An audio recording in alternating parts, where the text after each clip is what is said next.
In the industrial streets of Clayton in the West Riding of Yorkshire, life in the early 1900s moves with a kind of worn-out persistence as smoke drifts low over rows of tightly packed houses, and the rhythm of factories sets the tempo for everything else.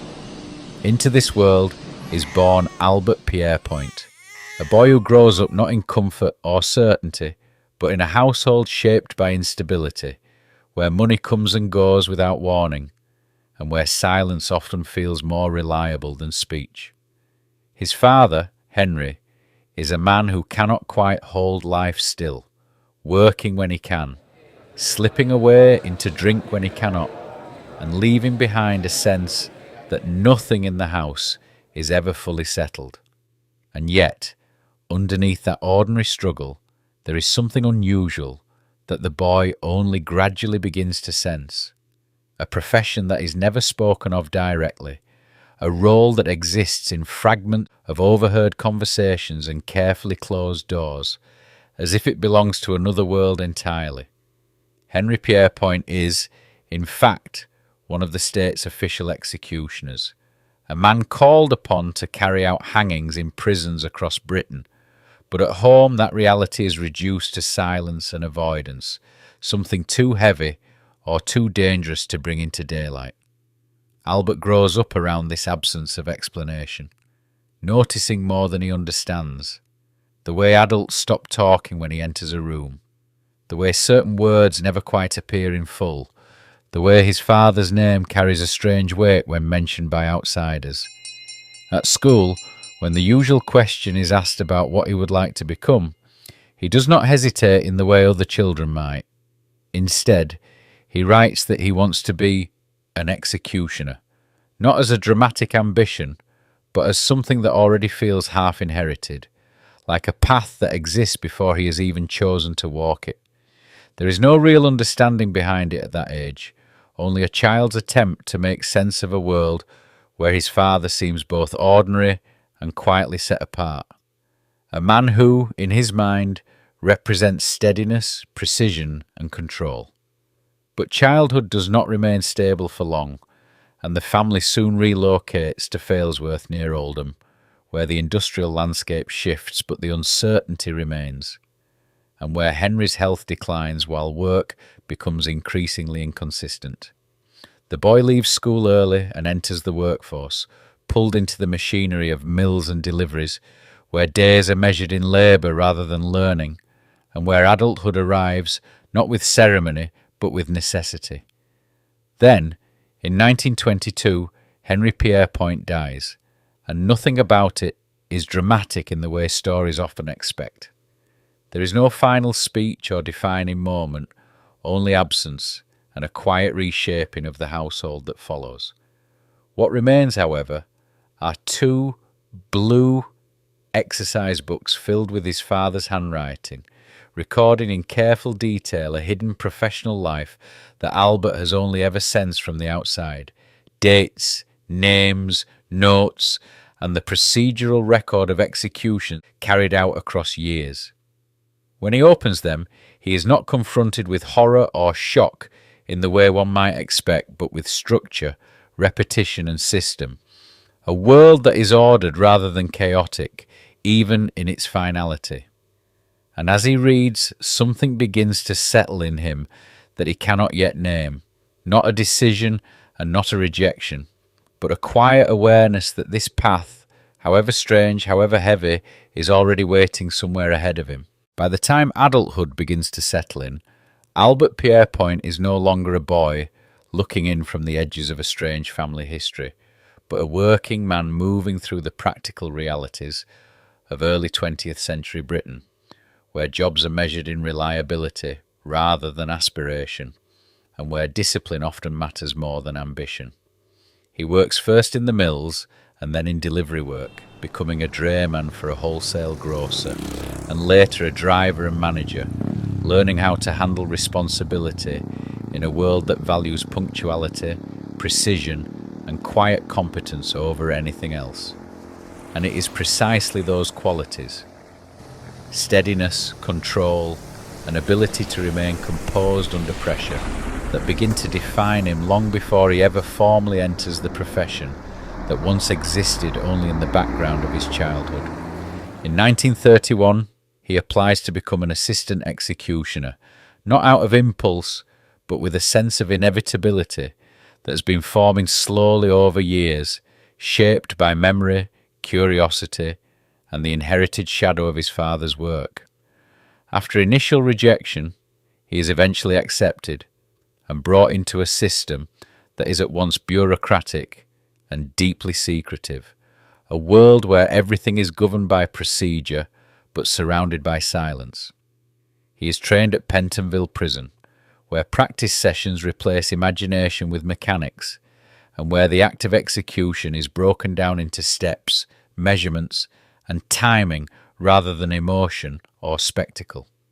There is a dummy used for rehearsal, ropes are tested and adjusted, and every detail is treated with the seriousness of engineering, as though the goal is not destruction but precision, a final act that must be carried out without error. It is here that the psychological shift begins to take hold, not in dramatic revelation, but in quiet repetition, as he learns that this role demands not intensity, but restraint, not emotion, but control. When his first real commission arrives in December 1932, he does not stand alone. He works alongside his uncle Thomas and travels to Dublin for the execution of a prisoner in Mountjoy Prison, where the entire process unfolds with an almost unsettling efficiency, compressed into minutes and governed by exact procedure. From the moment he enters the cell to the moment the trapdoor is released, everything is structured, measured and rehearsed, and there is no space for improvisation or hesitation.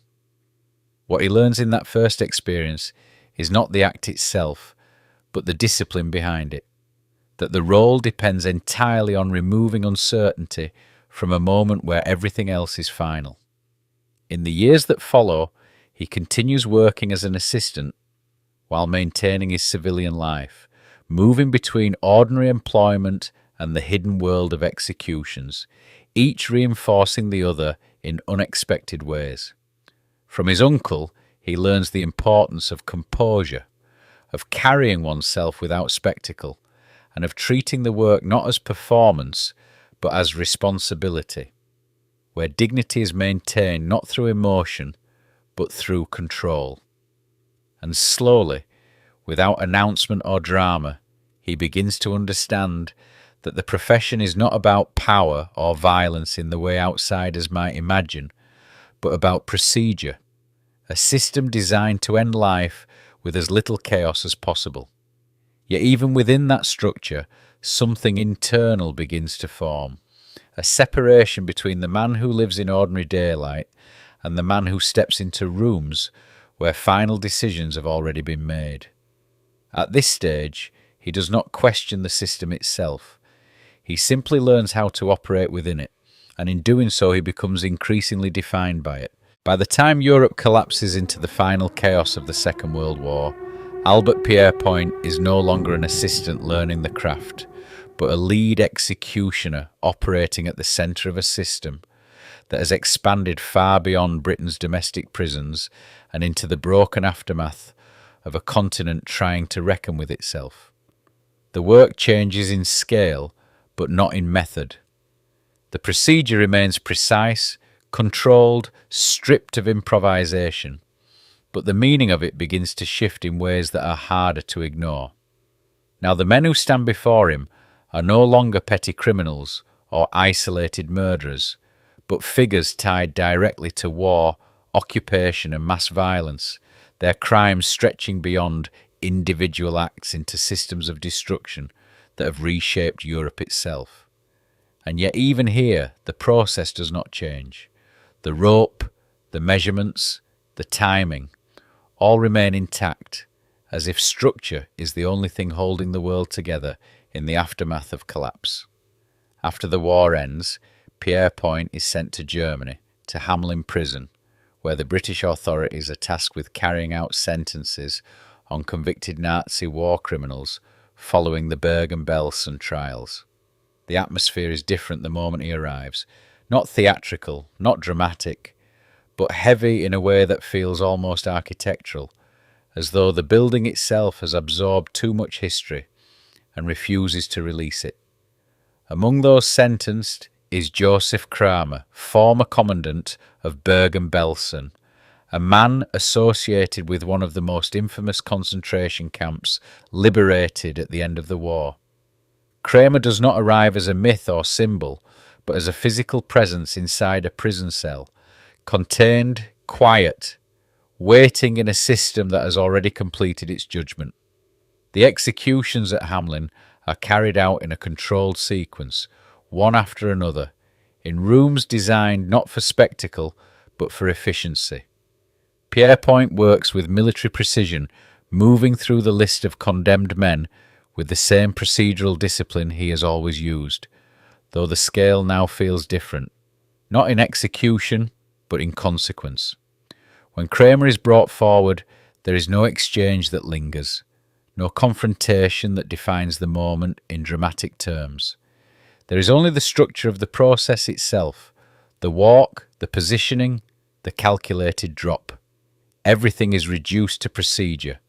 The execution takes only moments, but those moments sit inside a much larger silence, the silence of a continent trying to process what has already happened, and the silence of a man whose job is to make endings consistent, even when the world around him is anything but. Afterwards, there is no reflection allowed in the moment itself, only continuation. The next name, the next walk, the next carefully measured adjustment of rope and weight, and yet something begins to accumulate. Not emotion in a simple sense, but distance. A growing awareness that the work is no longer just about individuals standing before him, but about the scale of history pressing down through every room he enters. In Hamelin, the system is efficient, almost unsettlingly so. Executions are carried out in pairs or sequences, sometimes many in a single day, and Pierrepoint moves through them with the same disciplined calm that has always defined his approach. But now the repetition feels different, less like procedure, more like gravity. He leaves Germany, as he always leaves these places, quietly, without ceremony, returning to a life that still expects him to step behind a bar, serve drinks, and exist as if nothing else follows him home. But something has changed in the structure of how he sees the job, not in what he does, but in what it sits inside. A world where justice, history, and machinery briefly overlap, and where a single man is responsible for making sure none of it falters at the final second. By the time the war is over, and the machinery of post-war justice begins to slow into routine, Albert Pierrepoint is living a life that splits cleanly in two, though never comfortably, as if he is constantly walking a line between two versions of himself that are never allowed to meet. In one world, he is a state executioner, moving through prisons and carrying out sentences handed down by courts in Britain and across Europe, his work defined by precision, silence, and an almost bureaucratic discipline that leaves no space for emotion to interrupt the process. In the other world, he runs a pub, a place filled with noise, laughter, clinking glasses, and the ordinary chaos of everyday life, where people argue about football, complain about the weather, and talk about money as if it is the most important problem in existence. And in this second world, he is simply the landlord, polite, steady, unremarkable. No one who sits at his bar truly sees the other version of him, or at least, not fully. There is a strange discipline in how completely he separates the two lives. When he leaves a prison, he does not carry it visibly into the pub. There is no dramatic shift, no outward sign that anything extraordinary has taken place. He returns to pulling pints, wiping counters, listening to stories that feel small in comparison to the ones he has just stepped away from. But internally, the separation is not as clean, because repetition does something subtle over time. It does not shock, it accumulates. Each execution, no matter how procedural, adds to a private weight that has nowhere to go, because the structure of the job does not allow reflection in the moment, and the structure of his public life does not allow explanation afterwards. So it remains inside him, unspoken and unshared. There are nights in the pub where he stands behind the bar, watching people laugh too easily, argue too loudly, or worry about things that feel distant and temporary, and he becomes aware of a widening gap between what most people experience as the seriousness of life and what he has come to understand as its finality. To them, problems are solvable. To him, they are often irreversible, and that difference begins to create a quiet distance that he cannot close. Not isolation in the dramatic sense, but separation. A sense that he is present, but never entirely inside the same reality as everyone else. The job itself remains unchanged in structure, but its repetition begins to reshape how he thinks about it when he is no longer performing it. Names blur together over time, places merge.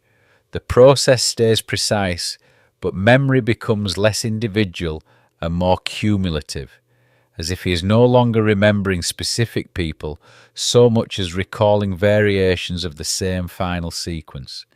And that is where the tension begins to form, not in the act itself, but in what the act does to everything surrounding it. At times, there are moments of brief intrusion, not dramatic revelations, but quiet interruptions. A conversation at the bar that suddenly feels too ordinary, a joke that lands differently than it should, a silence that stretches longer than expected. But the real strain is not visible. It builds slowly, under routine, under discipline, under the calm exterior he presents to both worlds. Because the system depends on him not breaking the rhythm, and he depends on the system continuing to make sense, until gradually that balance begins to feel less stable than it once did.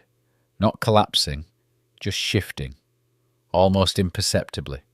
And in that space between repetition and reflection, something begins to form that has no clear shape yet, only pressure. By the mid-1950s, Albert Pierrepoint is no longer moving through the system as a new presence or even as a central necessity, but as its most experienced operator, a man who has carried out hundreds of executions with a consistency that has made him both relied upon and, in a strange way, invisible within the machinery of the state. The routine is familiar now in a way that no longer feels like mastery so much as repetition. The calculations, the prison corridors, the brief walk from cell to execution chamber, all of it has become procedural memory rather than conscious effort. But something else has changed too. The world outside the prison system is beginning to change its relationship with capital punishment itself. Cases like Timothy Evans and Derek Bentley begin to circulate in public discussion, not just as legal matters, but as moral questions that refuse to stay contained within courtrooms. Doubt starts to enter the system, slowly, unevenly, but unmistakably. And for the man who has spent his life making the system work efficiently, doubt is not something he can ignore in others without eventually encountering it in himself. In early 1956, a final break arrives not through ideology or public debate, but through something far smaller and more procedural, a dispute over payment after a reprieve. A prisoner is spared at the last moment and the execution does not happen. The system, however, still treats the situation as administrative ambiguity, whether the fee is owed, whether the work counts, whether the act has been performed in a technical sense. It is not dramatic, but it is enough, because it exposes something that has been quietly building for years, the reduction of something irreversible into paperwork. And that, more than anything else, unsettles him. Soon after, he submits his resignation. No announcement, no public statement, no final performance. Just an end to the listing of his name on the official register. The system adjusts quickly, as systems do. Other men take over. The machinery continues without pause. And yet something in the shape of it has changed, because the most experienced hand in its operation has simply stepped away. After leaving the role, he does not disappear from life. He continues running his pub, moving through ordinary days that now feel almost unfamiliar in their simplicity. Conversations about weather and sport and customers and bills replace the structured finality of prison routines.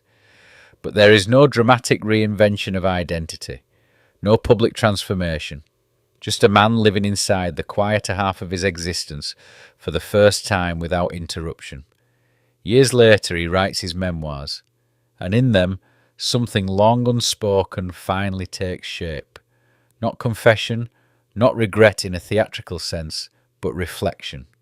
He writes that he does not believe capital punishment deters murder, that after facing so many people at the end of their lives, he has seen no evidence that the system prevents what it claims to prevent. He describes those final walks not as spectacle or punishment, but as moments of human steadiness under an unbearable final certainty. And in doing so, he removes any remaining illusion that the job was ever about drama. It was always procedure, always control, always ending. In his later years, he speaks more cautiously, sometimes even uncertainly, as if distance from the work has also softened his conclusions about it. He does not claim certainty anymore, only experience. When he dies in 1992, it is not marked by any particular public moment of drama or national reckoning. There is no spectacle attached to it, no final summary that fully contains what his life represented. Instead, there is simply the quiet closing of a long life lived in two parallel worlds, one public, one hidden, both defined by structure, discipline, and restraint. And perhaps that is what remains most difficult to categorize about him. Not the number of lives he ended, but the fact that he lived so much of his own life in the space between certainty and doubt, carrying out a role that required precision, while slowly arriving at conclusions that questioned whether precision was ever enough.